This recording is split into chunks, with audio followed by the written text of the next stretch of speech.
realmente tomei gosto por tequila. Eu acho uma bebida fácil, é uma bebida bem social. Então é uma coisa que eu consigo ir tomando e fazendo uma refeição muito facilmente.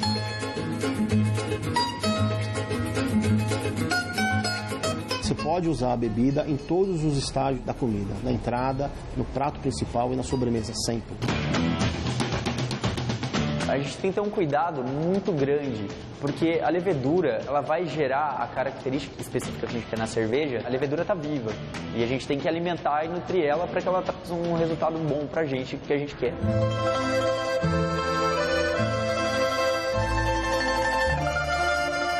O álcool, em alguns, sabendo colocar e sendo bem colocado no doce, ele dá uma leveza no doce, dá um frescor no doce, né?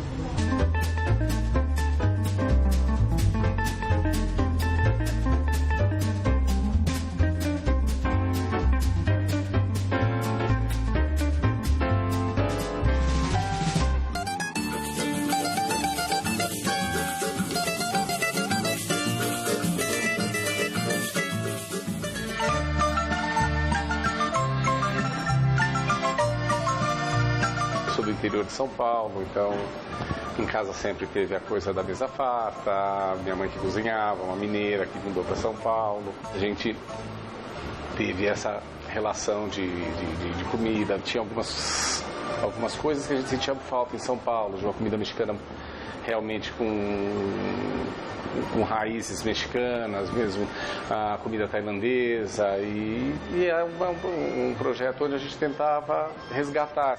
Então, nessa busca foi onde a gente montou o Obá, buscando essa cozinha mais tradicional, mais caseira, um passo um pouco diferente do que vinha, que era uma coisa mais moderna, mais experiências, mais espumas, e a gente deu um passo para trás ao invés de buscar essas outras experiências. O CDF é um bar que chama Coisas de Futebol, por isso CDF é a abreviação dele. É um bar focado em futebol. Nosso cardápio, ele é todo montado em cima do que as pessoas comem do estádio de futebol ao redor do mundo. Cria aquele clima do estádio. A gente tenta criar um clima do estádio aqui dentro. Então, as pessoas vêm aqui, assistem jogos e vão bebendo cerveja. Então a bebida tem esse papel, e assim como a comida também tem. Eu fiz desenho industrial, projeto de produto na faculdade. Então eu tive um projeto de produto na minha cabeça. Esse produto era cachaça. Meu hobby era experimentar cachaça, sempre foi. Eu vou num lugar e eu tinha que experimentar a cachaça do lugar. E nisso você vai criando uma espécie de um glossário de sabores, digamos assim. Você começa a definir determinadas características de cada região. Eu acho que então por isso quando eu parti para a produção de cachaça, eu já sabia o final que eu queria. Eu tive experiência com cerveja na época que eu fui executivo do Grupo Skin Cariol, na época de aquisições das microcervejarias. Foi onde eu me apaixonei pelo mercado e também, ao mesmo tempo, percebi a oportunidade que esse mercado tinha de crescimento. Hoje a gente fala que a cerveja ela tem 5 sentidos. O primeiro sentido delas é a aparência, ou seja, quando a gente serve a cerveja, qual que é a aparência que ela vai no copo? Automaticamente vem o aroma. Ou seja, quando a gente leva o copo para a boca, para degustar a cerveja, o segundo sentido é o aroma. O terceiro sentido vem o paladar, quando a gente coloca ela na boca e sente o sabor. O quarto sentido é a textura que a cerveja vai fazer na boca, ou seja, refrescante, um pouco mais dura, mais macia. E o quinto sentido, que é o principal deles todos, que é a companhia, ou seja, os amigos que estão com você degustando a cerveja.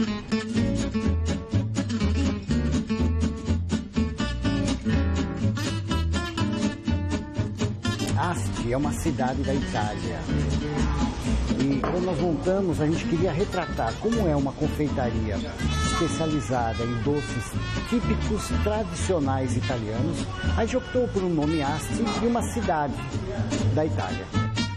Minha família é uma família de confeiteiros e a gente aprendeu com eles, lógico, a convivência há tantos anos, né? Eu nasci, cresci, vivo numa confeitaria.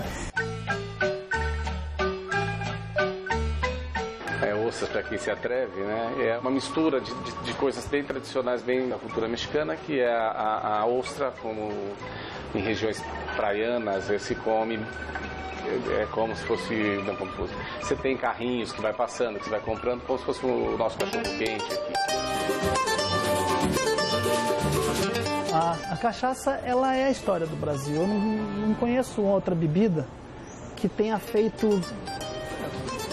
sido parte tão integrante da história de um país quanto a cachaça. Você vê, o Brasil, 1500. A cachaça, o primeiro registro, 1533, por volta de 1530, nessa década. 30 anos depois, já estava fazendo cachaça. Se você pega a literatura dos bandeirantes, está repleto de cachaça. Os portugueses, bons negociantes que sempre foram, eles já pegavam a cachaça ali e já distribuíam em Inglaterra, Alemanha, Europa. Já naquela época, lá atrás. Então, a gente já exportava cachaça pra caramba e houve um desequilíbrio na balança comercial. Mas acabou tendo a proibição por parte da coroa portuguesa. Isso gerou uma série de manifestações, né? E teve inclusive a revolta da cachaça, onde depois de muito protesto e muita luta, a coroa resolveu simplesmente taxar, né? Que logo depois Lisboa sofreu um terremoto que acabou com a cidade de Lisboa.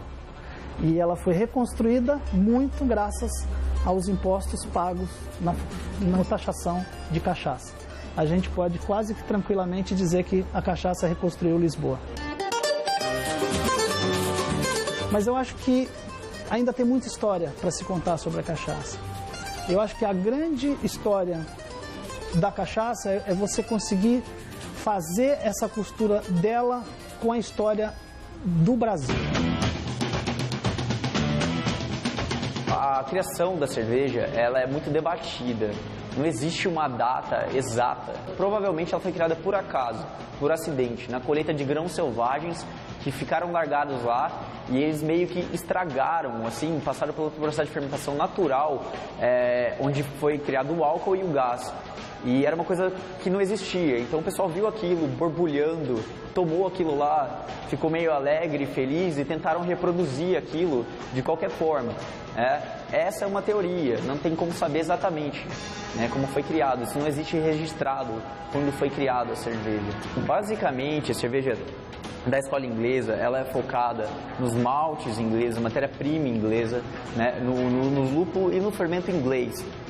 O pessoal gosta de uma cerveja lá um pouco mais encorpada, um pouco mais adocicada, geralmente de carbonatação mais baixa, com um amargor mais elevado, né? São cervejas mais escuras, não chegam a ser cervejas, na maioria são cervejas pretas, são cervejas mais escuras, avermelhadas, marrons. E a gente está tentando trazer isso para cá, né? Nessa cerveja que a gente está fazendo na English IPA.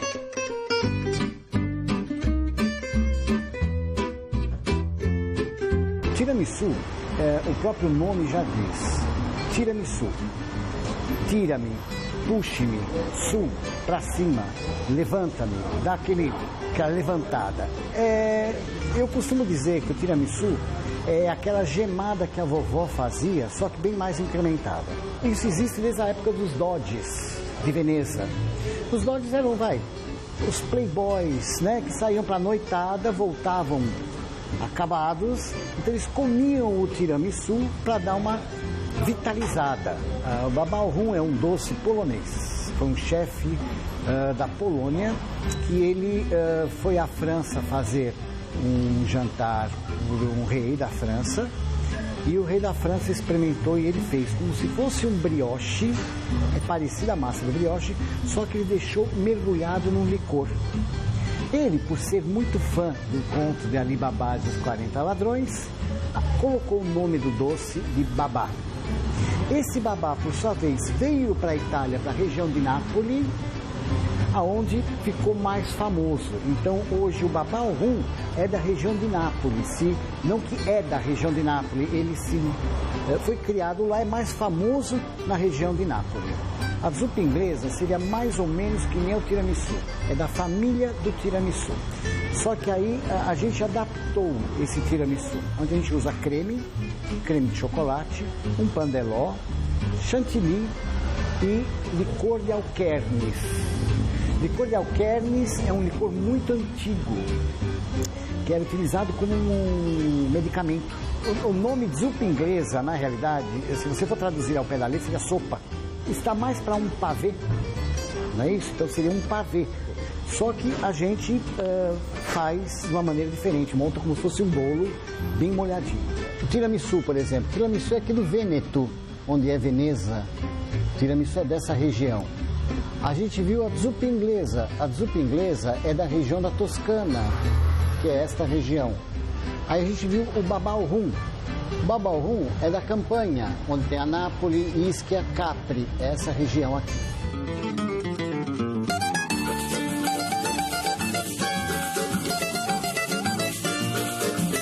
Você pode usar a bebida em todos os estágios da comida, na entrada, no prato principal e na sobremesa, sempre. De onde vem o sabor, a diferença de sabor das cachaças? Em primeiro lugar, regionalmente. Você tem canaviais diferentes, solo, clima. A cachaça, a destilação é simples, é vapor, né, o fogo direto, ela evapora. Na fermentação é que ela acontece. Para ser cachaça, tem que ser o mosto fermentado da cana-de-açúcar e tal, e feito no Brasil. Fora do Brasil, não é cachaça.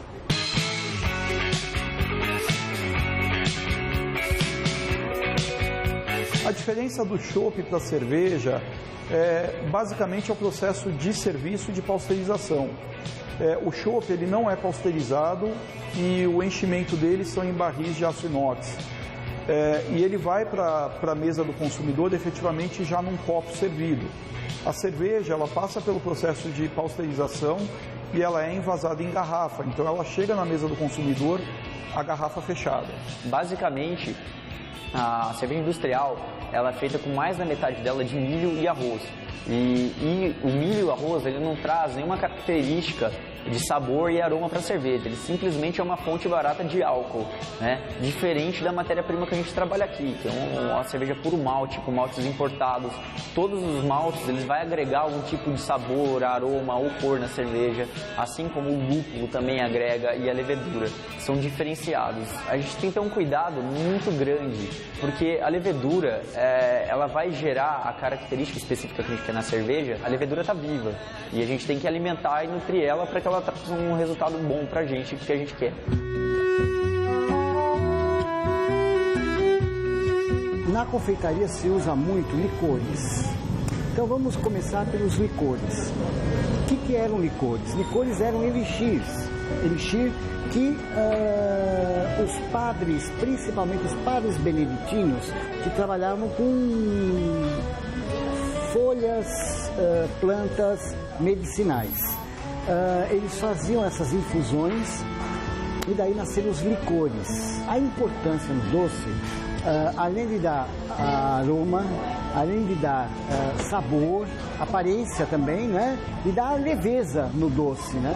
O álcool, em alguns, sabendo colocar e sendo bem colocado nos doces, no doce, ele dá uma leveza no doce, dá um frescor no doce, né? Eu costumo dizer que o licor, no álcool, no doce, é o que te faz lembrar o álcool, ok? Em contato com a boca, você lembra.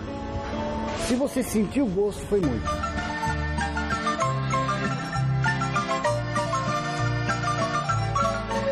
O nome da entrada é Ociones para quem se atreva, que é os ossos para quem se atreve. Então ele é feita com a ostra fresca e a gente prepara uma bebida que é a sangrita, onde você tem uma mistura que é o suco de tomate, suco de laranja, suco de limão, vai um pouquinho de um molho de carne, que é um seasoningzinho, molho inglês, tabasco, sal e pimenta do reino. Então aí você faz um preparado, um suco, e depois você vai colocar no shotzinho a ostra, o tequila, uma outra salsa, e você completa isso com a sangrita. E para finalizar você vai colocar uma saladinha de cebola roxa, o abacate, o avocado e o coentro. E aí está pronto. E você vai tomar como se fosse um shot, realmente virar. Então você pega o lombo, dá uma limpadinha boa, tira o excesso de gordura, coloca ele numa forma, coloca suco de laranja, cravo, canela e louro. Eu não coloquei nada mais. Você olha que eu coloquei sal, pimenta do reino. Pronto, fechamos. Deixa um dia ele na geladeira. Tirou da geladeira, dá uma limpadinha, sela ele na frigideira. Vamos deixar selar ele até ele ficar dourado. Ele dourou, você fura ele e coloca dentro dele o bacon. O bacon ele tem que passar um pouco na frigideira antes. Depois você coloca ele dentro do lombo. Pega esse lombo, leva o lombo para o forno e deixa assar. A gente colocou o termômetro e deixou até 70 graus. Colocou num forno combinado. Esse forno combinado gela vapor. Então ele gera calor e gela vapor. Então você vê que o lombo fica sempre úmido por dentro, por conta da ação do forno combinado. Em paralelo, você pega a cebola, vai caramelizando a cebola. A hora que ela estiver quase caramelizada, você vai jogar a cachaça. Vai dar aquela deglaçagem, deixa o álcool evaporar e reserva a cebola. E por último tem o molho de laranja com gengibre, né? Então você pega o suco de laranja, coloca ele numa panela, reduz esse caldo e coloca, no caso nosso, a gente fez a opção por usar xarope de gengibre. Não usar o gengibre pó, porque a gente não gosta, o xarope de gengibre. Ele vai engrossar um pouco essa calda, vai formar uma calda de laranja, ela vai ficar doce com o gosto do gengibre. Esse é um dos maltes utilizados, é o Cristal 240, ele é um malte que ele já está moído, é um malte inglês, né? Assim como o lúpulo, também uma lupulagem inglesa, e a levedura de origem inglesa também. Hoje a gente está produzindo uma English IPA. O processo de produção da cerveja começa pela moagem do malte, onde a gente quer expor o interior do grão e manter a casca inteira, né? Passando para a abraçagem, sala de abraçagem. Na primeira panela, o malte é misturado com água, passa por uma série de temperaturas, cujo objetivo é transformar o amido em açúcar. Depois dessa etapa concluída, ela passa para a segunda panela, que é o lauter, onde tem um filtro no fundo da panela e vai separar toda a parte sólida do líquido, deixando o bagaço de malte para trás, sem açúcar. Na terceira panela, temos a fervura, onde só o líquido separado do bagaço vai ferver e ocorre a adição de lúpulo, né? A lupulagem é feita durante a fervura para extrair amargor, aroma e sabor para a cerveja. No fim da fervura, é separado, o lúpulo é separado do líquido, do mosto que a gente chama, é resfriado, passa para o tanque de fermentação, onde vai passar pelo menos 7 dias fermentando. Em sequência, entra em maturação, por pelo menos mais 7 dias também, e é aqui que a cerveja vai ficar pronta para o processo de invase, né? A carbonatação é ajustada, algumas cervejas são filtradas, outras não. E depois da filtração ocorre o processo de invase, que pode ser embarrilada para ser servida como chopp ou engarrafada para ser servida como cerveja normalmente. A gente faz primeiro um saboiar, um pandeló, que é ovos, farinha, açúcar. Bate ele e aí a gente assa. A gente faz um tiramisu, que são mascarpone com açúcar, bate até ele ficar fofinho. E a gente faz o zabaione, que é gema de ovo, açúcar e vinho na sala. E a montagem é uma camada, pego esse pandeló, esse biscoito, saboiar, molha num licor com café, pode ser licor de café, para deixar um pouco mais suave a gente coloca mais café. E vai montando em camadas. Mascarpone, biscoitinho. Mascarpone, biscoitinho. E por cima a gente coloca aquela camada de creme zabaione e por cima a gente polvilha cacau.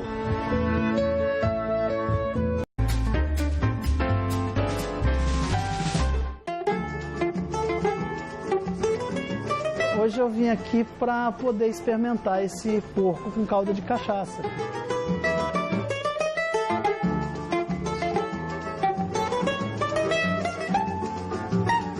Mas uma surpresa que a cachaça me proporciona. Você tem algo tão delicado quanto a cebola, que ela vai adocicar.